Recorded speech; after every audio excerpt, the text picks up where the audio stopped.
legendary tales. Ever wondered what it would be like to walk through the ancient world and encounter mythical creatures from Greek mythology? Get ready to meet the beasts that shaped legends. In Greek mythology, creatures were more than just beasts. They were symbols of the forces of nature, God's will, and humanity's struggle with the unknown. From the terrifying Minotaur lurking in the labyrinth to the mesmerizing sirens luring sailors to their doom, these creatures were as captivating as they were dangerous. The mighty Hydra, with its multiple heads that regrew each time they were cut off, was a symbol of unstoppable power. The Cerberus, the three-headed dog guarding the gates of the underworld, represented the barrier between life and death. But not all mythical creatures were monsters. The graceful Pegasus, a winged horse born from the blood of Medusa, symbolizes freedom and the pursuit of the heavens. These creatures still live on in our stories, haunting the shadows of ancient Greece and whispering through the winds of time. Which Greek mythological creature fascinates you the most? Share your thoughts and don't forget to subscribe for more legendary tales from Greek mythology. What makes Zeus, the mighty king of the Greek gods, one of the most fascinating figures in mythology? Is it his unparalleled power over the skies, his cunning strategies, or the sheer drama of his endless affairs? While his tales are legendary, there's one story that stands out: the epic battle that earned Zeus his throne, the Titanomachy. This isn't just a story of a god's rise to power, it's a tale of rebellion, alliances, betrayal, and the ultimate struggle between two generations of divine beings. Stay with us as we dive into the myth of the Titanomachy, Zeus's role in overthrowing the Titans, and the secrets that shaped his reign. Before Zeus became the king of the gods, his father, Cronus, ruled the cosmos. Cronus was the youngest of the Titans, a race of primordial deities born of Uranus, the sky, and Gaia, the earth. The Titans were immensely powerful, but also deeply flawed. Cronus had gained power by overthrowing his own father, Uranus, in a brutal act of betrayal. But just as Cronus had betrayed his father, a prophecy loomed over him, warning that one of his own children would overthrow him. To prevent this, Cronus took a horrifying precaution. He swallowed each of his children as they were born, imprisoning them in his stomach for eternity. But Gaia, the ever-watchful mother of the gods, wasn't about to let this happen again. When Rhea, Cronus's wife, gave birth to Zeus, Gaia devised a plan. Rhea tricked Cronus by handing him a stone wrapped in swaddling clothes, which he swallowed, believing it was his newborn son. Meanwhile, Zeus was spirited away to a hidden cave on the island of Crete, where he was raised in secret. Zeus grew up under the care of nymphs and a goat named Amalthea, who nourished him with her milk. As he matured, Zeus learned of his father's tyranny and vowed to free his siblings and challenge Cronus's rule. Zeus couldn't take on Cronus and the Titans alone. He needed allies. His first move was to rescue his siblings trapped inside Cronus. With the help of the goddess Metis, Zeus tricked Cronus into drinking a potion that caused him to vomit up his children: Hestia, Demeter, Hera, Hades, and Poseidon, fully grown and ready for battle. Now united, the 6 Olympian siblings declared war on Cronus and the Titans. But the Titans were powerful, and the war, known as the Titanomachy, would rage for 10 years with no clear victor. Realizing they needed an advantage, Zeus turned to the most unlikely of allies, the Hecatonchires and the Cyclopes. These were monstrous children of Gaia and Uranus, imprisoned in Tartarus by Cronus out of fear of their immense power. The Hecatonchires had 100 hands and unparalleled strength, while the Cyclopes were master craftsmen. Zeus descended into Tartarus, defeated its terrifying guardians, and freed these imprisoned beings. In gratitude, the Cyclopes forged weapons for Zeus and his brothers. Zeus received the thunderbolt. Poseidon the trident, and Hades a helmet of invisibility. With these tools and the raw power of the Hecatoncheires, the Olympians finally had the upper hand. The final clash of the Titanomachy was a cosmic spectacle. The Titans, led by Cronus, unleashed their full fury, shaking the very foundations of the universe.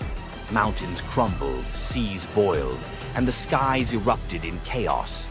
But Zeus and his allies were relentless. Zeus hurled his thunderbolts with unerring precision, scorching the battlefield and scattering the Titans' ranks.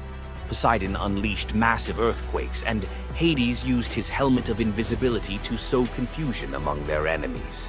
The Hecatoncheires proved invaluable, hurling massive boulders with their 100 hands, overwhelming the Titans. One by one, the Titans fell, their immense power no match for the combined might of the Olympians and their allies. Cronus was the last to fall. Zeus struck him down with a thunderbolt so powerful that it split the skies. With Cronus's defeat, the Titanomachy was over. With the Titans defeated, Zeus and his siblings faced a choice: what to do with their vanquished foes. In a move both strategic and ruthless, Zeus imprisoned the Titans in Tartarus, deep within the underworld, where they would remain for eternity under the watchful eye of the Hecatoncheires. Zeus then divided the cosmos with his brothers. He claimed the skies as his domain, Poseidon took the seas, and Hades ruled the underworld. Together, they established the rule of the Olympians, with Zeus as their undisputed king. But the Titanomachy left scars. Gaia, enraged by the imprisonment of her Titan children, gave birth to new monstrous beings to challenge Zeus's reign. Among them was Typhon, a creature so fearsome that even the gods trembled before him. Typhon's battle with Zeus is another story for another day, but it serves as a reminder that power in the ancient world was never secure. Zeus's rise to power marked the beginning of a new era, but his reign was anything but peaceful. While he was the king of the gods, his rule was marked by constant challenges, from rebellious mortals to jealous deities, and his own unquenchable desire for love and control. Zeus was both a protector and a tyrant, a figure who inspired awe and fear. His thunderbolts were a symbol of justice, but they were also a tool of destruction. He fathered countless children, both mortal and divine, and his many affairs often sparked conflict among the gods. Yet, despite his flaws, Zeus's rule brought stability to a chaotic world. Under his reign, the gods established order, overseeing the realms of humans and maintaining the delicate balance between earth, sea, and sky. The myth of Zeus and the Titanomachy isn't just a tale of war. It's a story about the cycles of power and rebellion. Just as Zeus overthrew Cronus, who had overthrown Uranus, Greek myths suggest that even the mightiest rulers are vulnerable to the forces of change. Zeus's story reminds us that leadership comes with its own set of challenges. It's not just about gaining power, it's about maintaining it, often at great cost. Zeus's rise to power is one of the most thrilling tales in mythology, filled with battles, alliances, and sacrifices. But what do you think? Was Zeus a just ruler, or was he simply another tyrant destined to fall like the Titans before him? Let us know your thoughts in the comments below. Don't forget to like this video if you enjoyed this dive into Greek mythology, share it with fellow myth lovers, and subscribe to our channel for more epic tales from the ancient world. Until next time, remember, the gods may rule from above, but their stories remind us of the struggles we all face below. Loki's punishment was brutal. Bound deep within a cavern, his body lashed to 3 jagged rocks with the entrails of his own son. Above him, a serpent hung poised, venom dripping relentlessly onto his exposed skin. This scene, drawn from the poetic Edda and the prose Edda, became a symbol of both divine vengeance and suffering that echoed through Norse legend. But the gods never counted on one presence: Sigyn, Loki's faithful wife. Her hands trembled as she knelt beside him, catching each drop of poison before it could sear his flesh. Her quiet devotion became a fragile shield against the god's wrath. Why did she choose loyalty over escape? The answer reveals a truth about love that endures even when the world itself seems lost to darkness. Yet before the cavern, before the venom and the silence, there was a betrayal that shook the heart of Asgard. Baldur was the light of Asgard, cherished by gods and mortals alike. His laughter filled the halls, a warmth that even the golden apples of Idun could not rival. When ominous dreams began to trouble him, his mother Frigg, desperate to protect her son, secured oaths from every creature and object in existence never to harm him.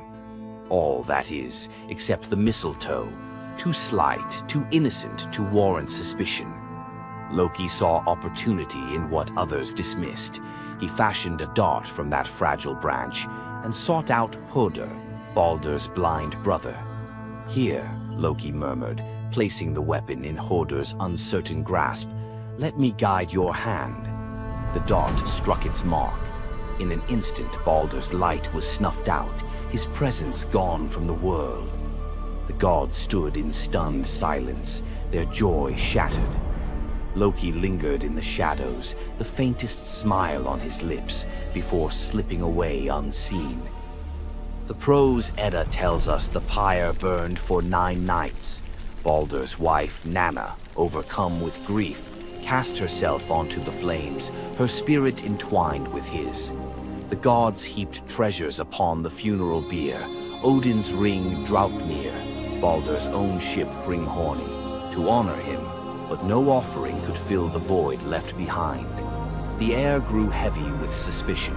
As the smoke twisted skyward, word spread of an old woman whispering to Hoder in the moments before the fatal blow. When Thor forced the truth from a trembling servant, silence fell like a shroud. Loki's name was not spoken, but its weight pressed upon every heart. The gods had tolerated his mischief, his clever lies, even the theft of Sif's hair. But this was different. The poetic Edda names him plainly: Loki, the guileful who brought it about, from which all misfortune came. Odin convened the gods to pass judgment. No mead flowed, no boasts rang out. The All-Father's single eye burned cold as he named Loki Oathbreaker and Kinslayer. Weapons gleamed in restless hands. Even gentle Friar's fingers tightened around his sword. Loki understood the gods' fury. He fled Asgard, his mind racing with schemes. As told in the prose Edda, he built a lodge in the mountains, doors on every side, always watching for his pursuers. Still, he could not outrun their vengeance. Odin's gaze found him, even in hiding. When the gods arrived, Loki tried to slip away, transforming into a salmon to evade capture in the river's swift current. But Thor's grip proved stronger than fate. Dragged back through the gates he once helped raise, Loki passed faces twisted with anger and betrayal.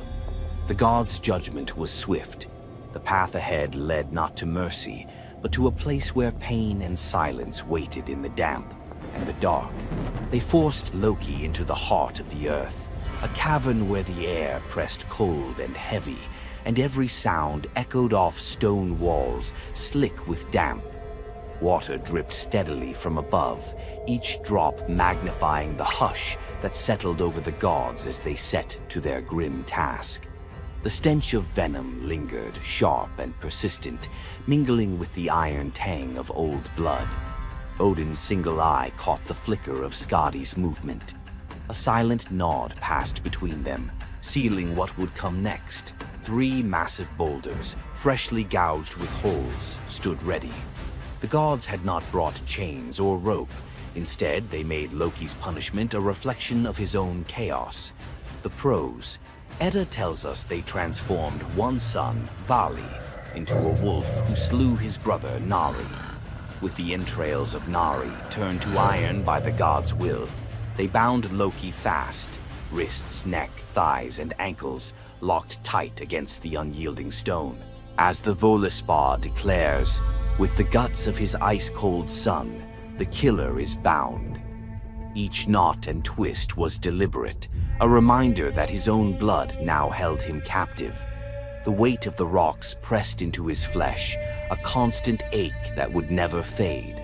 Skadi stepped forward, her presence sharp as frost. In her hands, a serpent writhed, its fangs gleaming.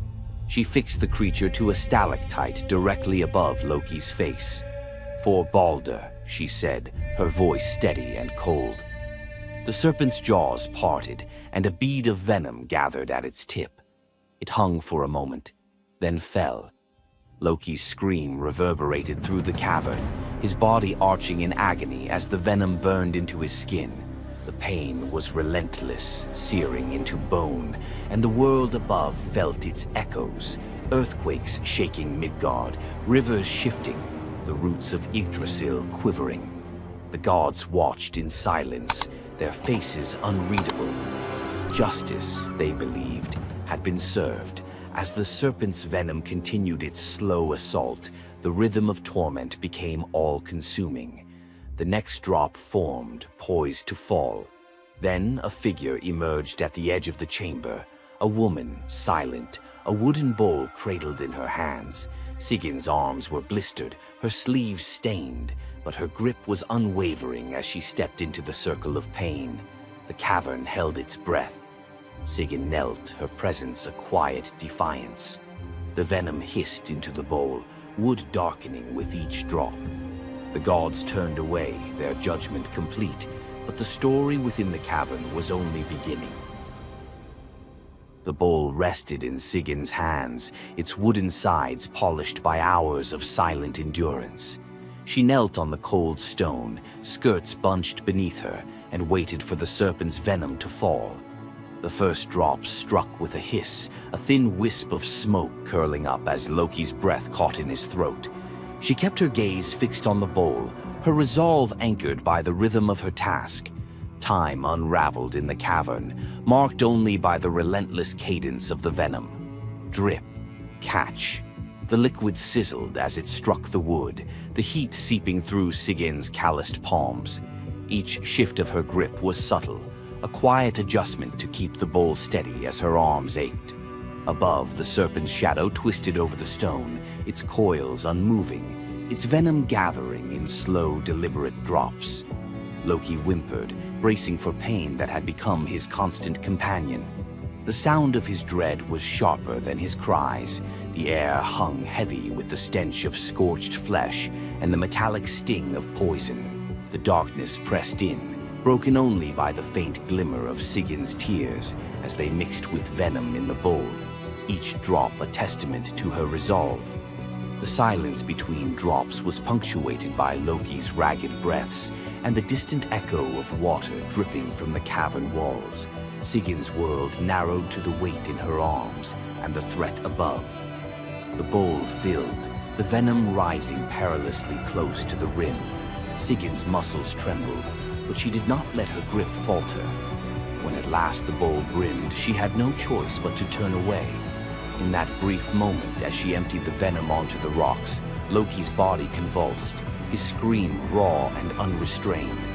The poison ate into the stone, leaving blackened scars as Sigyn hurried to wipe the bowl clean and return to her vigil. For time beyond reckoning, Sigyn remained. The myth offers no window into her thoughts, only the image of her kneeling, unwavering as Loki's mind splintered under the weight of his agony. Was she remembering laughter in sunlit halls, or simply unable to imagine leaving him alone in the dark? The venom's rhythm never changed. The bowl would fill.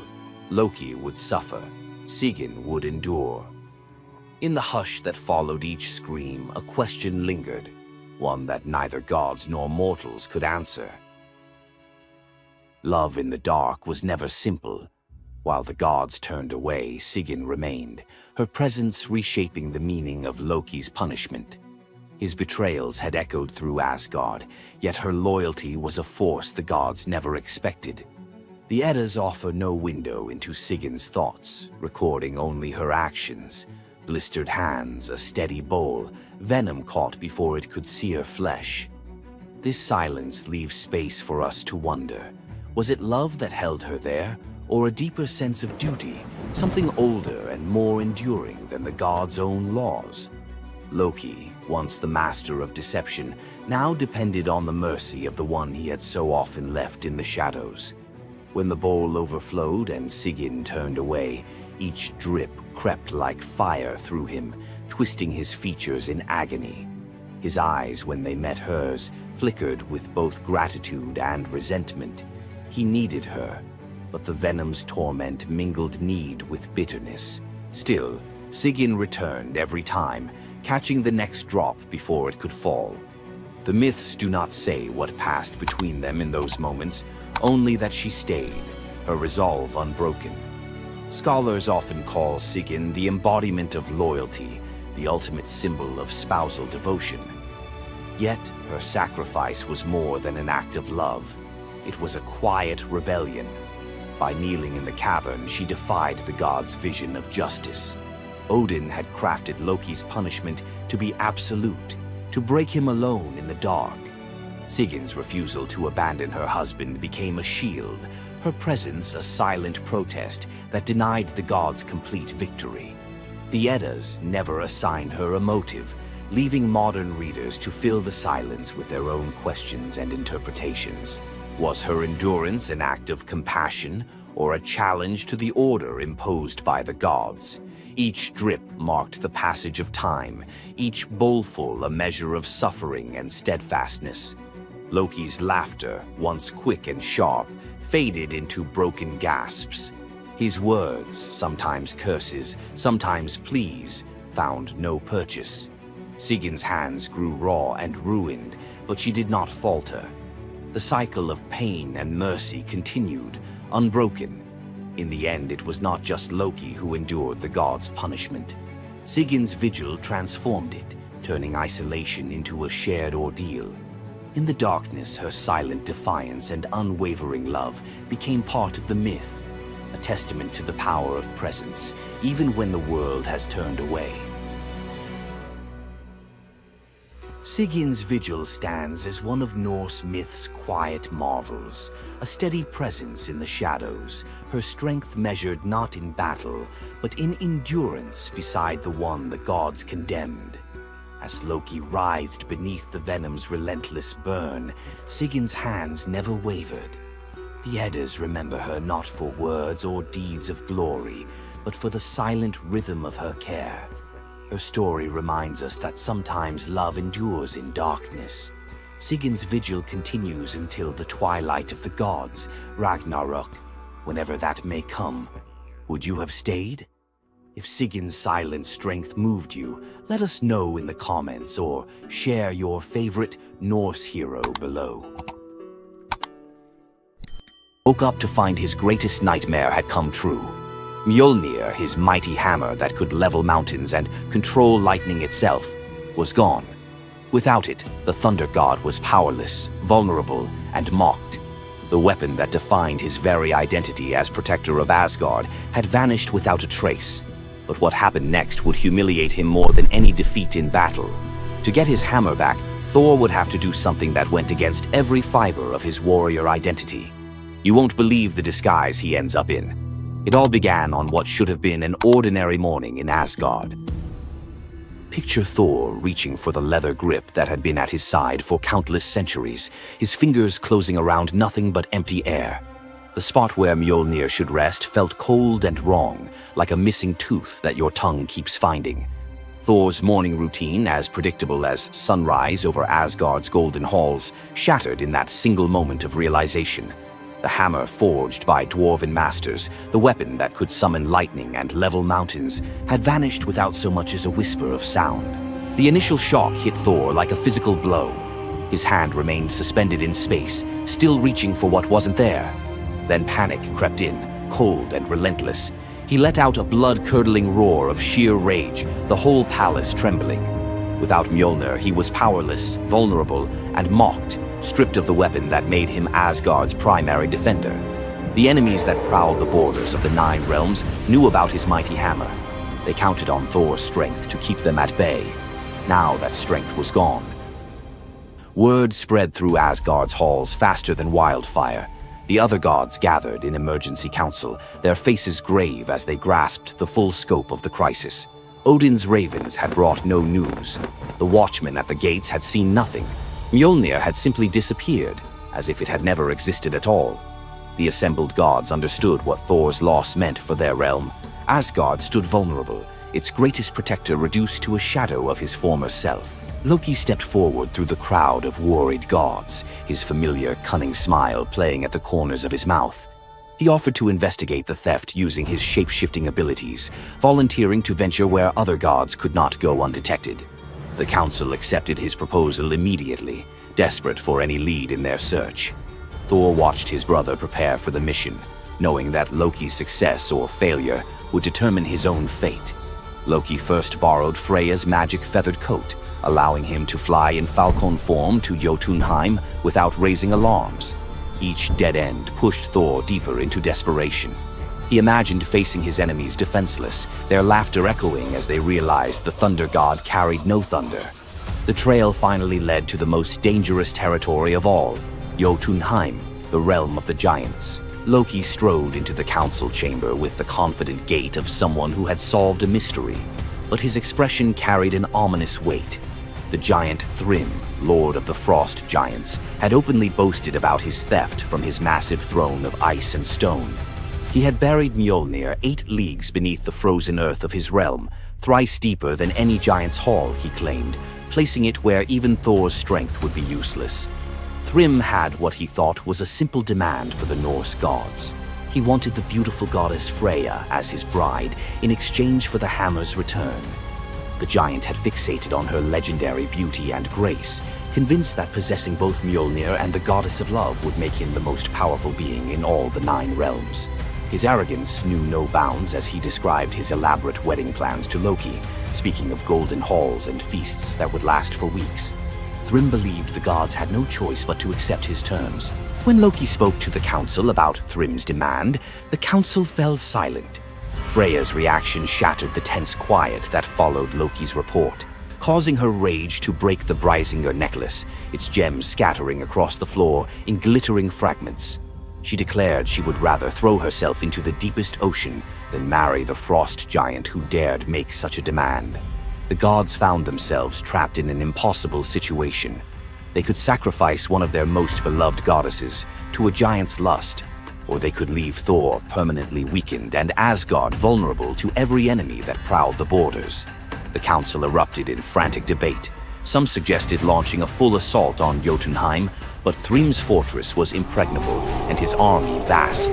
Others proposed trickery or negotiation, but every path led to either devastating war or humiliating surrender.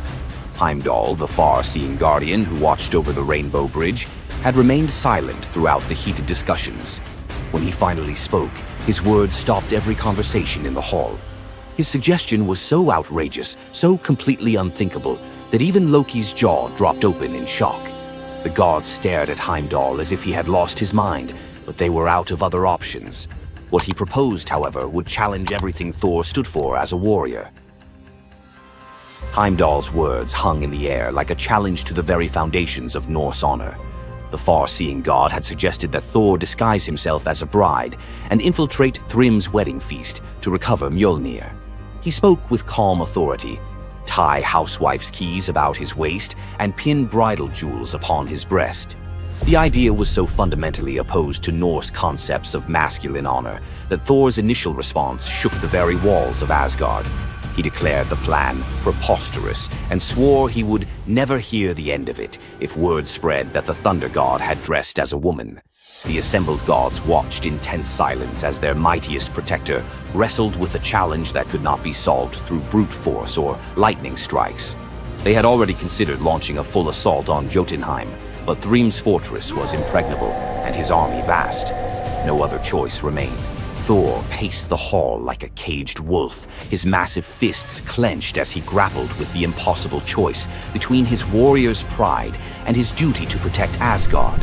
Every instinct in his body rebelled against the idea of abandoning his identity as a fearsome warrior to play the role of a delicate bride. Loki stepped forward with barely contained excitement, volunteering to accompany Thor as his maidservant. The trickster god's eagerness to participate in this elaborate deception revealed his true nature. While Thor struggled with the concept, Loki was already plotting the specifics of costumes, mannerisms, and the lies they would need to maintain throughout their dangerous mission. The transformation began with layers of bridal linen draped over Thor's massive frame. Servants brought forth delicate jewelry, housewife's keys that symbolized domestic authority, and a dainty hood for his head. Finally came the precious necklace of Brisingar. Each item added to the disguise felt like another blow to Thor's warrior identity. When he finally looked at his reflection, the god of thunder saw an unconvincing bride staring back at him. Thor finally accepted the plan because no alternative existed. The unlikely pair prepared to set off for enemy territory, where their deception would face its ultimate test among giants, eager to celebrate their lord's triumph. The great hall of Thrym's fortress buzzed with excitement as giants gathered to witness their lord's marriage to the most beautiful goddess in all the 9 realms. Thor sat at the high table in his bridal disguise, surrounded by massive frost giants who raised their drinking horns in celebration. The feast spread before them displayed the giants' wealth and power. Roasted oxen filled enormous platters, fresh salmon gleamed on silver dishes, and barrels of mead stood ready to fuel the night's festivities. Thor's legendary appetite struck like a thunderbolt. He polished off an ox and ate whole salmon in moments, tearing through the meat as if he hadn't eaten in weeks. 3 measures of mead vanished as quickly as if someone had poured them into a bottomless pit. The assembled giants watched in stunned silence as the delicate bride consumed more food than most warriors could handle. Thrym's eyes narrowed with growing suspicion. This goddess ate like a battle-hardened warrior, returning from a long campaign, not like the refined Freya he expected to marry. Loki stepped forward with the smooth confidence of a master storyteller. He spun a tale about Freya's 8-day fast in eager anticipation of reaching Jotunheim and marrying the mighty Thrym. The explanation painted a picture of a lovesick goddess, so excited about her wedding that she had refused all food during her journey. The giants nodded in understanding, their suspicions melting away as they accepted this romantic explanation.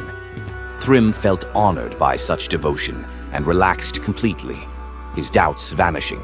Beneath his bridal veil, Thor's rage simmered like molten metal ready to explode.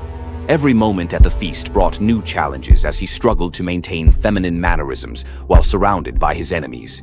His massive hands shook with barely controlled fury as he watched the giants celebrate what they believed was their victory over Asgard. The critical moment finally arrived. Thrym commanded his servants to bring Mjolnir forth, the very moment Thor had trained his eyes on since dawn. The servants placed the legendary weapon before the disguised bride as part of the traditional ceremony. Thor's fingers closed around Mjolnir's familiar handle, and lightning immediately crackled through the hall. He ripped away his bridal veil and roared his true identity to the shocked giants. Thrym's eyes widened in terror as he realized the bride he had been celebrating was actually the god of thunder himself. Thor swung Mjolnir, killing Thrym instantly after crushing his skull with Mjolnir, then turned on the assembled giants, and even the pleading giantess met Mjolnir's crack before the hall fell silent. The theft that had begun with arrogance ended in complete destruction. This tale reveals how even the mightiest heroes must sometimes sacrifice their pride to protect what matters most. Back in Asgard, the Aesir never spoke of the bearded bride again, though a few still hide a smirk when Thor raises Mjolnir. And we end this story with a very valuable lesson. Never steal Thor's hammer. And if you're going to, don't make him dress like a woman.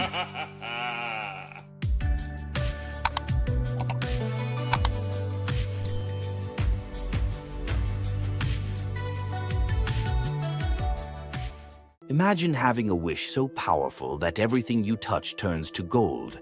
Sounds like a dream, right? But for King Midas, this dream turned into a nightmare. Let's dive into his tragic story. Once upon a time, King Midas ruled over a prosperous kingdom known for his wealth and opulence. But Midas wasn't just content with riches. He wanted more. He wished for the ability to turn anything he touched into gold. One day, the god Dionysus appeared before him and, impressed by Midas's devotion, granted him the wish. At first, Midas was overjoyed. Everything he touched, his food, his treasures, his furniture, transformed into gold. His wealth grew beyond imagination, and his joy knew no bounds. But soon, Midas realized the curse of his wish. He touched a rose, gold. He touched his food, gold. Desperate for a meal, he tried to drink water, gold. In horror, Midas realized that even his daughter, whom he loved dearly, turned into a lifeless golden statue when he touched her. Furious with the consequences of his greed, Midas begged Dionysus for mercy. The god, seeing the king's suffering, told him to wash in the river Pactolus. And in that moment, Midas's golden touch was taken away. The river's waters, now imbued with Midas's curse, carried gold downstream, forever tainting the land. King Midas's story is a reminder that greed often blinds us to the consequences of our desires. His once prized gift became his greatest curse, teaching us that not all treasures are worth the price. If King Midas's tale of power and greed left you thinking, make sure to subscribe for more epic Greek myths and their timeless lessons. Stay tuned for more stories of fate, love, and the gods' wrath. You've heard of a goddess whose beauty was unmatched. But what if I told you that her beauty wasn't what it seemed? In fact, her allure led to some of the darkest consequences in ancient myth. This goddess, adored by many, held the power to captivate anyone with a mere glance. She was so beautiful that her charm could sway the gods, kings, and mortals alike. But this beauty came with a deadly price. The goddess we're talking about is none other than Aphrodite, the Greek goddess of love and beauty. While she is often depicted as the epitome of grace, sensuality, and allure, her beauty was more of a curse than a gift. Aphrodite's powers extended beyond just physical beauty. Her charm was irresistible, but it came at a cost. Her very presence could bring turmoil. Many heroes and kings fell victim to their obsession with her. Take Paris, for instance.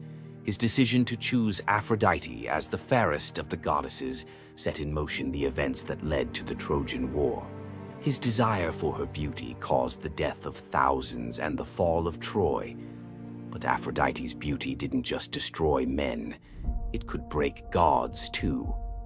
The tale of her and Ares, the god of war, exemplifies this.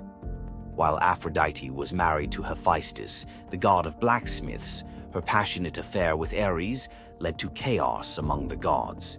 Her beauty wasn't just about attraction, it caused jealousy, betrayal, and ultimately destruction. Despite her dazzling appearance, Aphrodite was also a figure of deceit and destruction, proving that beauty, when it holds such power, can be dangerous. It's no wonder the ancient Greeks warned that appearances can be deceiving. Aphrodite's beauty may have dazzled the world, but her story teaches us that sometimes what's on the surface can mask a much darker reality. So, was Aphrodite's beauty a blessing or a curse? The myths suggest that beauty, when wielded by the gods, is never what it seems. If you want to uncover more hidden truths about gods and goddesses from the ancient world, hit that subscribe button. There's so much more to explore in these captivating stories of the past. Imagine being one of the greatest hunters in the world, known for your unmatched speed and skill. But despite all your abilities, your destiny is determined by a simple golden apple. Let me tell you the tragic tale of Atalanta, the huntress who couldn't escape her fate.